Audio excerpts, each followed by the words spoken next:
fine for Lisa Beveridge to have a beer fest again this year.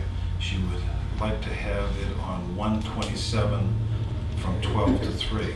I've relayed the day and the time to Chief Thompson, Chief Shigori, and Jack Parsons. This is signed Karen. Any issues with? I think This is at the at the town beach, right? So,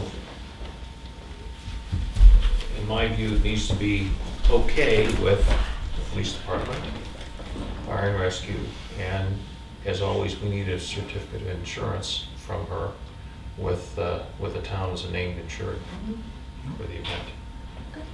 Okay. But Same as last year, right? so, yeah, but again, we don't know that there might be any issues from the police department or the fire department at this point, right? You I sent have them been a- told by the fire department there were issues, but they're going to speak to them individually about it, or speak to her individually about it. Nothing major. All right, so let's, Provisional exception? yeah, let's, can we put that on follow-up for our next meeting? I mean, obviously, the event's great. It's great to have additional events in town, but if there are issues in an event, we need to make sure whatever those issues are get dealt with before the next one, because typically something that's an issue doesn't go away by itself. If it's a little bit of an issue, the next time it's more of an issue, and so whatever those things are, it may be that we need to sit on and meet with her and kind of go through all this stuff. And I'm glad that she's getting her oar in the water early so that we don't, we're not scrambling at the last minute to deal with the whole thing. And obviously, if she wants to publicize it, she wants to be in a position well in advance. But yeah, I think it makes sense to do a follow-up on this under continuing business. I can ask Adam to talk to her and then go from there. And also, I think we need to have Andy's input. I asked him if he had any, I emailed him and asked if he had any issues, if so, let me know, and he did write back, so I assume. Okay, it's not the I'll same as check. that there aren't any, right? Right. I didn't hear back, so. Yeah. This is from Dan Barnard. Greetings, friends and correspondents to the Tufton Times. Labor Day has come and gone. Our thoughts are turning to the fall edition. The deadline for articles is a little more than 3 weeks away, Friday, September 29th. The publication should be in mailboxes by October 14th.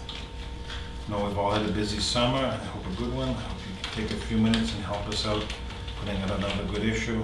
I welcome pictures, stories, etc. Is it my turn or your turn? For the Tufton Borough We Times. take turns? Yeah, we do. Well, Jesus. you want to do it? Well, it's my turn, I'll cowboy out. Okay. you know. I didn't tell you about this. No, that's another one I didn't tell you about. So when does it due? The 29th? This October? month? Yeah, Friday, No, 29th. September. Okay, Thank you for stepping up. yeah. Thanks for volunteering. During the If you don't meeting, want to do it, I'll do it, but. No, I don't mind, I'm just being a, I've been here too long, this one, I get a little grumbly. All right. during the I have to get meeting, a bunch of other issues so I can see what the style is and the content. That's right. General I think they are demeanor. online. Make sure you really get the author's voice. Right, right. They should be online. I'm not signing it, just so you know.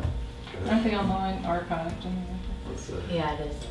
during the meeting on August 14th, Bill Stockman shared that the Wildwood Association is doing some road work on Canaan Road-Wildwood Road section and needs to obtain the town's approval before working on its section of the Class 5 road. The estimate to fix the Class 5 section of road is $2,400, and they're looking for any help from the town in regards to this expense. Karen says, I texted Jim Bean. Even though there is not any extra money in the budget, he feels that the town should contribute to the road. Please advise Karen. Is that So the Wildwood section is class 5? Yes. Okay, so we are technically. They're 850 feet, they're technically town road. Town-owned road. Now, it's my understanding, this will be in next year's budget. Karen, what's your understanding? I honestly thought- don't know I that thought far. they were doing it this year. I thought it was I this thought year. it was this too. year that they were Okay. doing the work. Can you He needs clarify? he needs your permission to do it, A, he said, and then B, wants, if the town can contribute to it, great. They're gonna do it regardless if they get your permission to do so. That's all I understand. know a couple of years ago, when 2 buses got lost and did considerable damage. Wildwood stepped up and did the major portion of repair. I think we put a token amount in. The amount escapes me, but it's been a cooperative effort over the years. It's a unique situation. So should I confirm that they're allowed to do it, but we just need to know when payment would be needed? Is that? Yeah, I don't think Jim Beam's got any money in his budget. Right. So where's it gonna come from? It's gotta come from the highway department budget. So it would have to come, I would say, yeah, they can do it, but maybe they should limit what they do. Grant money. Yeah, we could use some of that grant money. You get the information and get back to us, right? Yeah. Okay.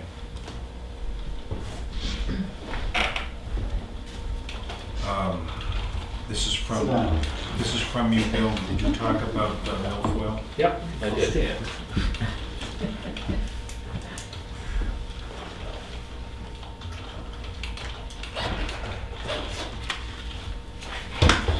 This is from Glenn Cordelli. The future of county farm property public hearing is scheduled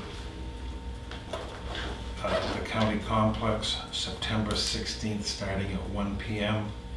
There's a Molten Borough location and a North Conway The section. future of county property, Yes. what is that There's a amount new to? committee. It's what is the future of the county property known as the county farm? In reality, it is more than a farm comprising of 894 agricultural acres and building. At one time, it's a visible and viable part of the county's agricultural community, raising livestock, gardens, but today it's a shadow of that past. While county government is uncertain about its future, they agree that it's a valued county asset and all options will be explored. The attached links give you some idea of what we're talking about. So, And there are 3 hearings scheduled, yep. right? October 16th at 1 p.m. over at the county complex. I'm sorry, September 16th. September 23rd at 2 o'clock at the Molten Borough Library, and September 28th at 7 p.m. at the Gibson Center in North Conway. The other correspondence is just the normal meetings and technical information that we get.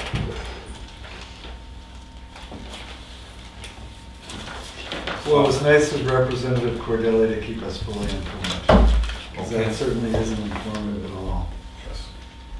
Other What the business. motivation might be is still foggy. Yes. I mean, they obviously don't want to talk about the $175,000 worth of timber they've taken off that property in the last 10 or 15 years, so. Don't get me started. We already Not have certainly some- we're being I- effectively represented when we get an email from our representative. And where's Marsh and all this sort of thing? He's one of our representatives for our town that has 2 or 1.5. And they don't see fit to come over here and visit and tell us what's going on. So I'm glad somebody passed along I'm glad they went that far. the notice of hearings on it, absolutely. So, you know, maybe you can go to the hearing and bring up, I'm not- you're more familiar with this stuff I'm than not most sure of how us helpful are. I'll be. Well- I'm certainly gonna make it to at least one of Yeah. them. Because Any other business? I see a hand up. I have one. it's a shadow of its former self because of what they have done, not because of what the farm has done. You have no place to go today, right? So we're gonna extend the meeting a little bit longer. I went out and talked to the lawnmower people already, okay? And we've been going through this for several years. And when the lawnmowers come up on the side, it just drowns everybody else. They're gonna finish up this afternoon. But in the future, we kind of like to coordinate. I mean, this is important, and the grass may be too, but look at, if we're having a meeting here at 9 o'clock in the morning, and we have to strain to listen to what everyone's saying around here, it just doesn't serve the purpose. So I'm just telling you what I did. Maybe this kid I met, you can talk with Corey and say, maybe we can adjust our schedules. That's all I have. Well, I'm just letting you know that I stepped out and did it. Thank you. Thank you. Go ahead. I have two things. One is on the fire department replacement of equipment. I don't know exactly what piece of equipment it was, but I know Adam was upset one year that he was making the comment that if he didn't get that replacement this year, then it would throw off his whole schedule. That he didn't really, it really wasn't a crisis or anything that he had to get a certain vehicle replaced, but he didn't want to get out of the timing for everything else. And I'm just wondering if you guys ever go through with him his replacement schedule for equipment, and is there a methodology there for looking at, does this piece of equipment really need to be replaced, or is it just that it's scheduled to be replaced, sort of thing? Well, I think my expectation would be to get onto a CIP list, that sort of justification would have been made at that point. So, I mean, I'm living under the notion that when CIP brings forward a piece for this year, that work's been done. If we have to do that work, then that's another. I don't know if that work's been done or not. I think Well, it seems like it's just a schedule. I will tell you that in the time that I've been on the CIP committee, that as the projects are brought forward, they are looked into and justified. Now, the engine that is on the schedule for, let's say 2024, okay, and I don't know that there is one, but as an example, which would be 8 years out, that's in the schedule because the expectation is that the service life is 20 years on the equipment, and so that's why it's in at 2024, so that for planning purposes we can look forward and understand that there's equipment coming due as the equipment enters the year when the recommendation would be to replace it. The discussion relative to the condition of the vehicle, repairs that have been done on the vehicle, what replacing it this year does, that's all part of that conversation. So it's, while the fire department is good at putting things on the schedule, that doesn't automatically mean that that's when it goes to town meeting. I think we've already had the discussion a couple of times that we need to look at the budget in total and the warrant articles in total. I mean, it isn't just, okay, we're gonna get a new fire engine this year. We may get a new fire engine this year, but it's gonna have to comport with where we want the budget driven. I mean, what other issues are there? What other needs are there at the town? My second question is on the milfoil location. You said, the usual places. Is there something going on the land surrounding the lake in those places that could be addressed to help with that milfoil issue? The biggest determinant of I would say there are two primary determinants of where we see milfoil growing. One is the structure of the lake bottom in that area, and the other one is activity in there. So for instance, the marinas are almost always going to have milfoil growing because there's milfoil in other areas of the lake. I take my boat and I drive it through some place where there's milfoil and little fragments of it attach themselves. I come back and I tie them in my slip And the boat sits there and wave action causes the stuff to drop and take root in the bottom. The basin, because of the thick structure of old sawdust and that sort of thing, is very conducive to the growing of these plants. Now, in general, reducing the nutrients that run into the lake, in other words, not having True Green come out every 3 weeks and dump fertilizer on the lawn, helps with the growth of aquatic plants. We have a number of places that I'm aware of around the lakefront, and we'll be contacted several times during the season. Hey, I have weeds out in front of my house and I don't ever remember having them here before. What do we do about getting them removed? Well, the answer is if it's a native plant, then by law you can't remove it. There are areas where there are native plants growing today that haven't been there in the past. And so why is that? Well, something's changed, and probably what's changed is we're putting more nutrients into the water to support plant growth. Of course, the Shoreland Protection Act restricts the use of the development within the band along the shore, and also the use of fertilizers and that sort of thing. How much is that done? I don't know. We don't have Shoreline Protection Act police, and I'm not suggesting that we should have, but I'm just thinking there might be literature that could, if there's clearly in areas where it appears like it's a nutrient issue on the land, that, maybe some handouts to the landowners in that area, or some mailings to them, to make sure that they have got the information. yeah, no, good idea. And we probably ought to, we have done some of that in the past, and it probably certainly wouldn't hurt to do that sort of thing again. Anything else? Yeah, I just wanted to know, what was the cost that David Ladd came up with? 1,500 something. 1,500? $1,514. $14.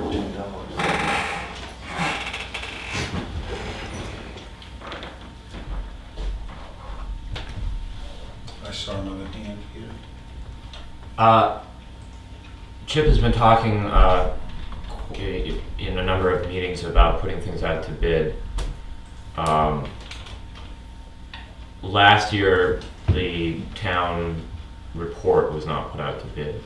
It's a small thing, but you add up a lot of small things and you get a big number. Are you going to put more things out to bid this year so that we can put together savings and actually save money?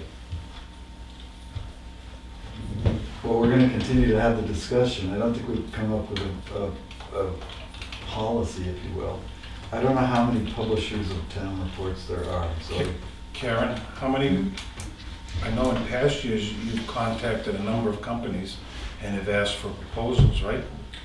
Not since I've been here, that I can Okay, recall. yeah, we did. But I know we received literature, so.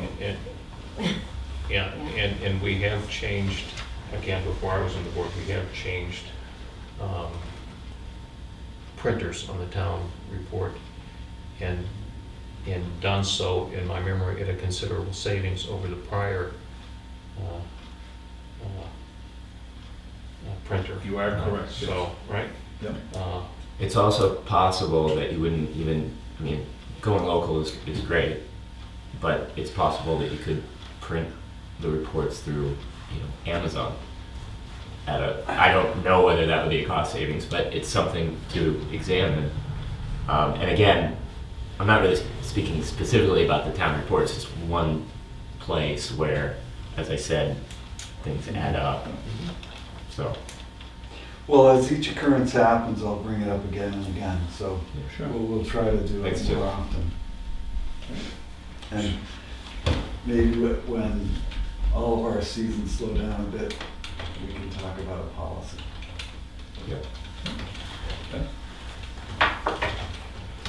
Anything else from the board? Is there someone who wants to move to adjourn? Adjournment? I'll second that. All those in favor say aye. Aye. Aye. Thank you, have a nice week.